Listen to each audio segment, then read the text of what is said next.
Imagine this. You've just walked through the aisles of your local Forever 21, and through the disorder and the chaos, you have found the cutest top. And it's only $7. Score. But now imagine this.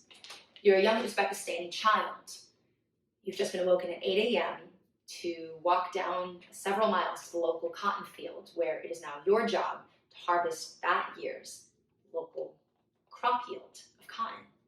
You work 12 hours in the blaring hot sun, you're paid less than $1 an hour to do this back-breaking labor, and you're stripped from your education in order to do this job. Worst of all, your government actually sanctions this. Sounds unethical, doesn't it? That's because it is. This is the life of a young childhood laborer. And that cute $7 top you've just bought actually enables this cycle to continue. So then my proposition then is that fast fashion is less favorable to vintage and secondhand clothing, because fast fashion is environmentally and ethically dubious, and that consumers must stop supporting it by instead wearing cost-effective vintage clothing. So you might be asking right about now, what is fast fashion? The Economist defines fast fashion as an approach to the design, creation, and marketing of clothing fashions that emphasizes making fashion trends quickly and cheaply available to consumers. This is hugely popular right now, but also hugely problematic. So today I would like to discuss with you how fast fashion is less favorable to vintage and secondhand because it is a global pollutant, because it exploits childhood labor, and because wearing secondhand is actually much more effective for your financial needs. First, I would like to discuss how fast fashion is a massive global pollutant on the planet. Fast fashion predicates its system on this kind of consumerism. They create a trend, they send that trend into production, that wave of trend hits clothing stores, it's bought out, and within a couple of weeks, a new trend is pumped out. And this keeps factories in production and clothing stores constantly selling more and more and more.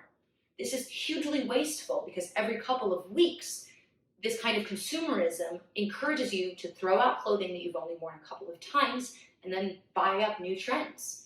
This wastes tons of dye, textile, unused clothing, and even used clothing. And all of those things end up in massive landfills that stay on the earth for hundreds, if not thousands of years. This is such a massive problem, in fact, that Business Insider has found that fast fashion is actually the #2 pollutant on the planet. Second, I want to talk about how fast fashion exploits poor childhood laborers.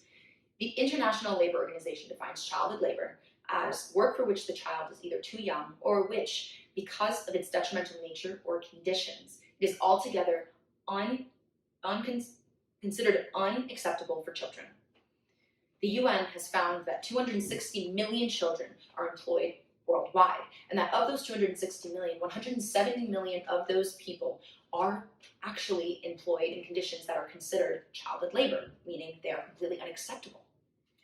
Fast fashion exploits poor countries and exploits the citizens of those poor countries' needs for employment and money.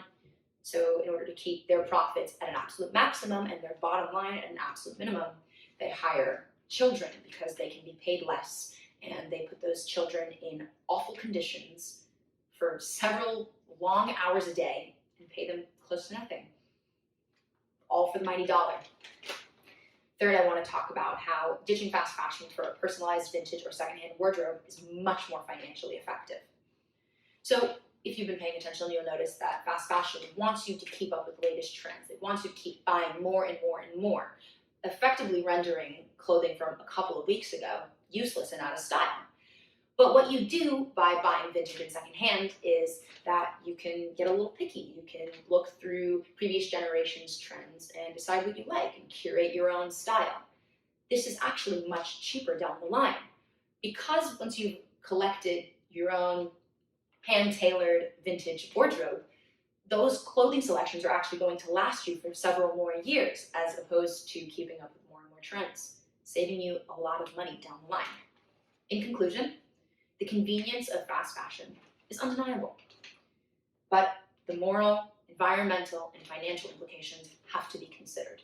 Yeah, that $7 top from Forever 21 is super cute, but the true cost is a lot deeper.